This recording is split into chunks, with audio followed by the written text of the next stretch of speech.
Hello kids, how are all of you? I hope you all are very fine. So finally welcome all of you to my Pyara Sa YouTube channel. Now we are going to start our chapter 12 of class 9th. जल्दी से आओ बच्चों, chapter number 12 को खत्म कर देते हैं class 9th के. ठीक है, जिन जिनको MCQs चाहिए प्लीज कमेंट बॉक्स पे लिख दीजिए. Like my video, subscribe my channel. Now फटाफट से हम इस साउंड चैप्टर को पढ़ने जा रहे हैं. इसमें से 5-6 मार्क्स के क्वेश्चन आ जाते हैं आपके फाइनल एग्जाम एंड यूटीज में. क्लियर. सो अगर हम बात करें चैप्टर नंबर 12 की, तो ये है साउंड. साउंड का क्या मतलब है? कोई भी तरह की सेंसेशन जो आपकी ईयर्स तक पहुंचे. ठीक है. So what is sound? Sound आखिर होती क्या है? The sensation felt by ears is known as sound. ठीक है, आपके कानों तक कोई भी सेंसेशन जो पहुंच जाती है उसी को ही हम क्या कहते हैं? साउंड कहते हैं. साउंड एक तरह की एनर्जी होती है गाइस. क्या होती है? साउंड एक तरह की एनर्जी होती है जिसकी वजह से हम सुन पाते हैं. जैसे लाइट एक एनर्जी है, एयर एक एनर्जी है, वैसे ही आपकी साउंड भी एक एनर्जी है जिसकी वजह से आप सब लोग सुन पाते हो. ठीक है, ये एक सेंसेशन है जिसकी वजह से आप सुन पाते हो. ये एक एनर्जी है जिसकी वजह से आप सुन पाते हो. यस मैम, हमें क्लियर हो गया. बट इस साउंड आ गया, बिल्कुल बेकार सा क्वेश्चन, तो हम लिखाएंगे. Clear. So is law of conservation applicable to sound? हमको पता है जो लॉ ऑफ कंजर्वेशन होता है वो एप्लीकेबल होता है एनर्जी के लिए, मास के लिए. तो साउंड भी तो एक तरह की एनर्जी ही है. लॉ ऑफ कंजर्वेशन पता है ना? Energy can neither be created nor be destroyed. This is law of conservation of energy. Law of conservation of mass क्या है? मास can neither be created nor be destroyed. ऐसे ही ये question पूछ रहे हैं कि साउंड के अंदर लॉ ऑफ कंजर्वेशन एप्लीकेबल होता है. आप बोलोगे यस मैम, साउंड के अंदर लॉ ऑफ कंजर्वेशन एप्लीकेबल होता है because it is also the form of energy. ठीक है, तो देखो, law of conservation of energy is applicable to sound. Sound travel in the form of the wave. ठीक है, जो साउंड होती है वो हमेशा एक वेव की फॉर्म में ट्रेवल करती है. ध्यान से देखना, ये देखो, ये रही आपकी पूरी की पूरी वेव. तो हमारी साउंड हमेशा वेव की फॉर्म में ट्रेवल करती है. यहां तक वेव है, उसके बाद ये छोड़ देना, ये गलत हो गया. हाँ, देखो, यहां से स्टार्ट हुई, ऐसे जा रही है, ऐसे जा रही है, ऐसे जा रही है, ऐसे जा रही है, ऐसे जा रही है. सो बेसिकली साउंड जो होती है, ये साउंड के पार्टिकल है, ऐसे ऐसे ट्रेवल कर रहे हैं in the form of the wave only. Sound travel in the form of the wave only. Question आएगा sound travel in the form of dash. बहुत सारे बच्चे लिखाते हैं sound travel in the form of the energy. Answer is wrong. The correct answer is sound travel in the form of the wave. Clear. अगर हम बात करें production of sound की, तो हम सब साउंड को कैसे प्रोड्यूस कर पाते हैं? Sound is produced when the object vibrate. Sound हमेशा तभी प्रोड्यूस होती है जब एक ऑब्जेक्ट वाइब्रेट होता है. आप बोलोगे मैम हम बोल पा रहे हैं लेकिन हम तो वाइब्रेट हो ही नहीं रहे. भैया अपने गले पे हाथ रखो, तुम्हें दिख जाएगा तुम्हारा वोकल कॉर्ड वाइब्रेट हो रहा है, इसी वजह से तुम साउंड निकाल पा रहे हो. तो हमेशा इस दुनिया में हमेशा साउंड कब प्रोड्यूस होती है? Sound is produced when the object vibrates. जैसे जैसे ऑब्जेक्ट वाइब्रेट होता है, ठीक है, 1 मिनट, ये ऑब्जेक्ट है, जैसे जैसे ये वाइब्रेट होगा, थोड़ा थोड़ा वाइब्रेशन होता है, जैसे जैसे ये वाइब्रेट होगा, इसके ऊपर के जो पार्टिकल्स ऑफ एयर है, ठीक है, ये एयर से सराउंडेड है, मतलब एयर के पार्टिकल से सराउंडेड है. अब ये वाइब्रेट हो रहा है तो इसके ऊपर के एयर के पार्टिकल्स भी वाइब्रेट होंगे. एयर के पार्टिकल्स दूसरे एयर के पार्टिकल को पुश करेंगे. ऐसे करते करते करते करते पूरी साउंड मेरे ईयर तक पहुंच जाएगी. ऐसे ही हर ऑब्जेक्ट में होता है. कोई भी ऑब्जेक्ट वाइब्रेट होता है तो उसकी वाइब्रेशन एयर में जाती है. एयर में जाती है तो एयर दूसरे पार्टिकल को भेजता है. ऐसे कर करके पार्टिकल हमारे कानों तक पहुंच जाता है और हमको आवाज सुनाई दे जाती है. Is it clear? So what do you mean by production of sound? Production of sound होता कैसे है? Sound is produced when the object vibrate और sound is produced by the vibrating body. Sound कैसे प्रोड्यूस होगी guys? Vibrating body से sound produce होगी. Clear है? The energy required. अरे भाई, जो एक ऑब्जेक्ट को वाइब्रेट करने की एनर्जी कहाँ से मिलती है? एक ऑब्जेक्ट को वाइब्रेट करने की एनर्जी उसके सराउंडिंग से मिलती है. ठीक है, अब ये ऑब्जेक्ट है, ये वाइब्रेट कैसे करेगा? एनर्जी लेकर कहाँ से? सराउंडिंग से. क्लियर है? नाउ एग्जाम्पल, देखो क्वेश्चन आता है हम लोग साउंड कैसे प्रोड्यूस कर पाते हैं। तो sound of our voice is produced by vibration of 2 vocal cord in our throat. हमारे थ्रोट में 2 वोकल कॉर्ड है, सबसे पहले वोकल कॉर्ड वाइब्रेट करेंगे, उसके बाद ही हम साउंड निकाल पाएंगे। तो आई होप आपको इतना क्लियर हो गया होगा कि अगर साउंड प्रोड्यूस हो रही है इट मीन्स वाइब्रेशन हो रही है, वाइब्रेशन नहीं होगी तो साउंड भी नहीं निकलेगी। क्लियर। ये देखो यहाँ पे दिखाया हुआ है, ये क्लोज वोकल कॉर्ड है, ये ओपन वोकल कॉर्ड है, ये ओपन है ये क्लोज है। तो ऐसे ही जब ओपन और क्लोज होता है तो वाइब्रेशन होने लग जाती है and the sound is produced.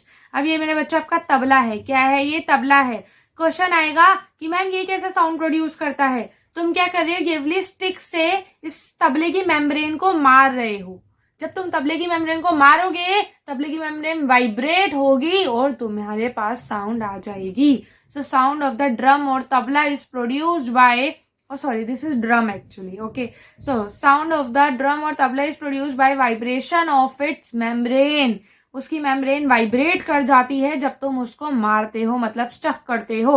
जैसे ही तुमने तबले को या फिर ड्रम को मारा उसकी मेम्ब्रेन वाइब्रेट कर गई, जैसे ही वाइब्रेशन हुई साउंड प्रोड्यूस हो गई। ठीक है, क्लियर है इतनी बात। आ जाओ, ये मेरे बच्चों आपका लैब का एक्सपेरिमेंट है, कुछ नहीं है अभी बता रही हूँ। तब तक के लिए आप फटाफट से इसको पढ़िए, जो भी हमने किया है लर्न उसको रिवाइज करिए। ठीक है। So what is sound, how is sound produced, does law of conservation follows the sound. Yes, okay ma'am, revise हो चुका है, अब आगे बढ़ाइए। अगर हम बात करें अपने केमिस्ट्री लैब की या फिर फिजिक्स लैब की, तो बेसिकली होता क्या है, लैब के अंदर एक पिथ बॉल होती है, ये टर्निंग फोक होता है। जैसे ही तुम पिथ बॉल को छोड़ोगे टर्निंग फोक वाइब्रेट होगा और साउंड प्रोड्यूस कर देगा। यही सब लिखा है यहाँ पे। क्या लिखा है कि जैसे ही तुम, wait guys 1 minute,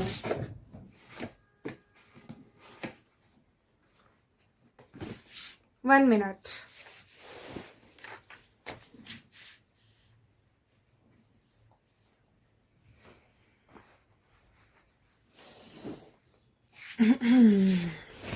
yes kids, आवाज आ रही है मेरी।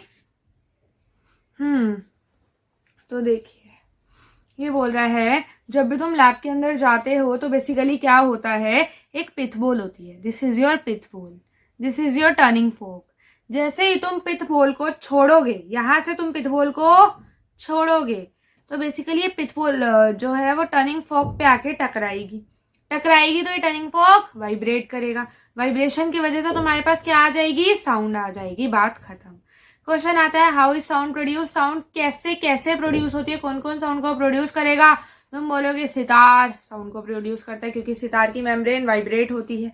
ऐसे ही फ्लूट भी साउंड को प्रोड्यूस करता है, क्यों, क्योंकि वाइब्रेट होती है इसके अंदर की एयर। ऐसे ही टेबल, ड्रम सब वाइब्रेट करते हैं और साउंड प्रोड्यूस करते हैं। हमारी जो बाइसाइकिल की बेल होती है उसके अंदर एक इंस्ट्रूमेंट होता है, उसके अंदर इंस्ट्रूमेंट को हम प्लेट कहते हैं बेसिकली। सो बाइसाइकिल की बेल के अंदर जो प्लेट लगी होती है, क्या लगी होती है गाइस, क्या लगी होती है, प्लेट लगी होती है। वो क्या करेगी मैम, वाइब्रेट करेगी और वाइब्रेशन से क्या प्रोड्यूस हो जाएगा, साउंड प्रोड्यूस हो जाएगी by friction in the object. जब भी कोई बंदा मूव करता है तो फ्रिक्शन फोर्स आ जाता है जो उसको पीछे की तरफ धकेलता है, बेसिकली उससे भी साउंड आती है, वो भी वाइब्रेशन होती है। बाय स्क्रैचिंग और स्क्रबिंग ऑफ द ऑब्जेक्ट, जब भी कोई ऑब्जेक्ट स्क्रैच करता है, स्क्रब करता है, ऐसे ऐसे अगर मैं कर रही हूँ तो वाइब्रेशन होगी और साउंड आ जाएगी। क्लियर है। क्वेश्चन आता है कि साउंड को ट्रेवल करने के लिए क्या क्या चाहिए। आप बोलोगे मैम साउंड को ट्रेवल करने के लिए सॉलिड चाहिए, लिक्विड चाहिए एंड गैस चाहिए। तो sound need solid, liquid and gas medium to travel. बिना सॉलिड, लिक्विड या गैस के वो ट्रेवल नहीं करेगा। या तो सॉलिड होना चाहिए या लिक्विड होना चाहिए या गैस होना चाहिए। यही रीजन है कि जो साउंड है वो स्पेस के अंदर ट्रेवल नहीं कर पाता। हम लोग अगर स्पेस में गए तो हम गूंगे हो जाएंगे, हम सुन नहीं पाएंगे क्योंकि साउंड मूव ही नहीं कर पाएगा, because sound need medium to travel. This medium can be solid, liquid और gas. Clear.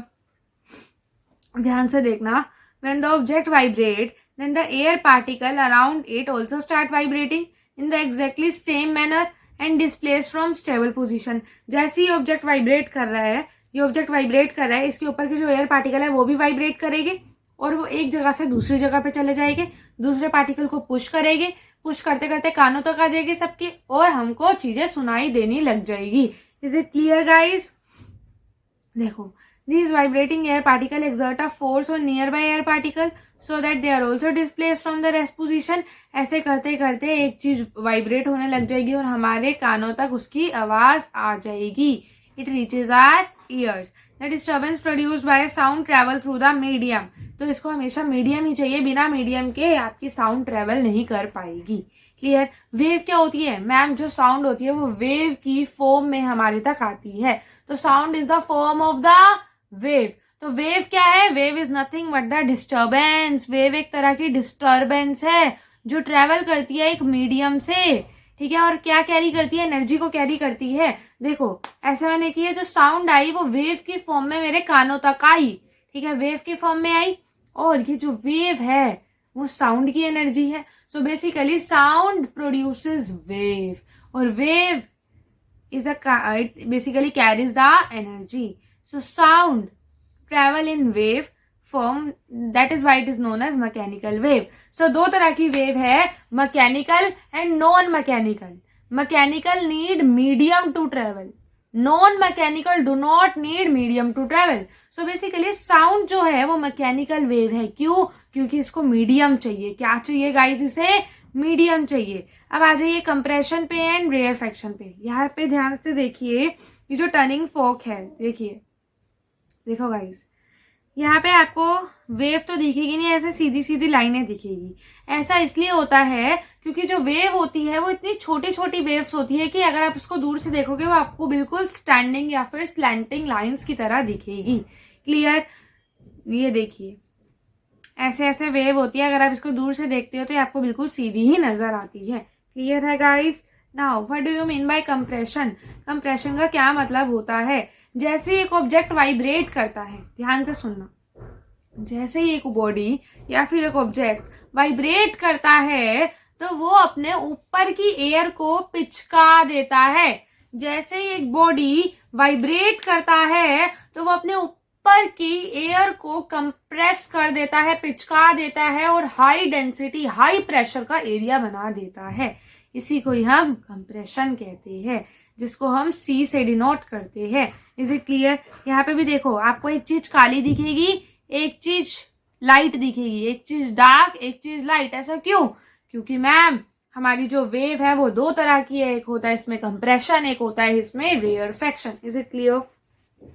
Yes ma'am, it is very much clear to us. Now what do you mean by compression? तो compression क्या है guys? Ma'am compression बहुत आसान है। जैसे एक object vibrate करेगा वो अपने ऊपर वाली एयर को कंप्रेस कर देगा, कंप्रेस होने की वजह से उसके अंदर हाई डेंसिटी और हाई प्रेशर आ जाएगा। Is it clear?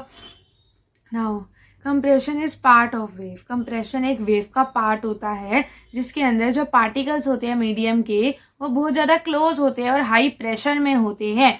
This compression move, ये जो कंप्रेशन बना है वो एक जगह से दूसरी जगह पे आ जाएगा, मतलब हमारे कानों तक पहुंच जाएगा।